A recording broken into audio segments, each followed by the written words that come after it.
Sekitar 4 bulan setelah kita rilis video mengenai kapan vaksin corona datang, akhirnya vaksin corona pun datang. Namun, jika kalian perhatikan di berita, terdapat berbagai macam tipe vaksin corona. Lantas, apa perbedaan antara vaksin-vaksin ini? Apakah ada yang lebih manjur dari yang lain? Atau apakah semuanya sama saja? Untuk menjawab semua pertanyaan tersebut, mari kita simak dalam video ini. Untuk video ini, kami akan membahas 5 vaksin corona yang berbeda, yaitu vaksin dari Pfizer-BioNTech, Moderna, AstraZeneca Oxford, Sputnik V, dan tentunya yang pertama masuk ke Indonesia, Sinovac. Terdapat sejumlah perbedaan antara vaksin-vaksin corona ini.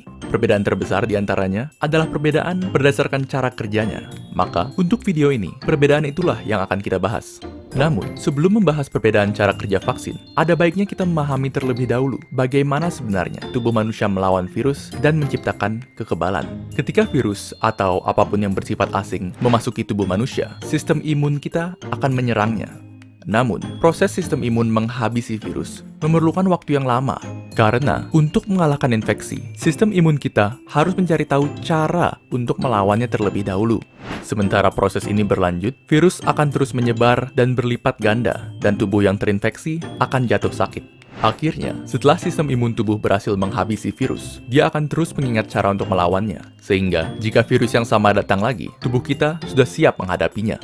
Jadi pada dasarnya, bisa dikatakan bahwa cara kerja semua vaksin itu relatif sama, yaitu untuk memberi sistem imun kita strategi perlawanan virus tanpa harus melawan virusnya secara langsung. Meskipun demikian, cara menyampaikan strategi perlawanan tersebut berbeda-beda untuk tiap vaksin. Kita mulai dengan Sinovac, vaksin COVID-19 buatan Cina yang menggunakan metode inactivated virus atau virus yang dinonaktifkan. Metode ini menggunakan virus COVID-19 yang sudah dibunuh yang kemudian dimasukkan ke dalam tubuh manusia. Walaupun nonaktif dan tidak dapat menyebar, sistem imun tetap akan menanggapinya dan mempelajari cara melawannya. Namun, respon dari sistem imun mungkin saja tidak seampuh jika melawan virus yang masih hidup. Oleh karena itu, tipe vaksin seperti ini memerlukan beberapa dosis supaya efektif. Selanjutnya, terdapat vaksin dari AstraZeneca dan Sputnik V yang menggunakan metode viral vector. Berbeda dengan metode virus non-aktif, metode ini menggunakan virus yang masih hidup namun relatif lebih lemah, seperti adenovirus yang menyebabkan pilek. Virus lemah tersebut kemudian digunakan sebagai tumpangan bagi materi genetik COVID-19 yang akan digunakan oleh sistem imun untuk menciptakan kekebalan tanpa harus mengekspos tubuh terhadap bahaya dari virus corona yang asli. Dan selanjutnya, metode yang paling banyak dibicarakan dan yang termutakhir di antara vaksin-vaksin yang ada, yaitu vaksin mRNA yang digunakan oleh Pfizer dan Moderna. Cara kerja vaksin ini lumayan keren, jadi dengarkan baik-baik. Di dalam COVID-19, terdapat suatu protein yang sangat penting. Protein ini digunakan oleh COVID untuk memasuki sel tubuh manusia dan membuatnya lebih mudah menular. Anggap saja ini sebagai senjata yang membuat COVID terlalu overpowered. Nah, logikanya adalah, jika kita dapat membuat tubuh kebal terhadap protein ini, maka tubuh akan kebal terhadap COVID-19 secara keseluruhan. Yang dilakukan oleh peneliti vaksin adalah mengambil bagian dari DNA COVID yang mengandung blueprint untuk protein ini, dan kemudian merubah blueprint tersebut menjadi instruksi bagi sel tubuh untuk membuat proteinnya. Instruksi ini dikenal sebagai mRNA, dan mRNA inilah vaksinnya.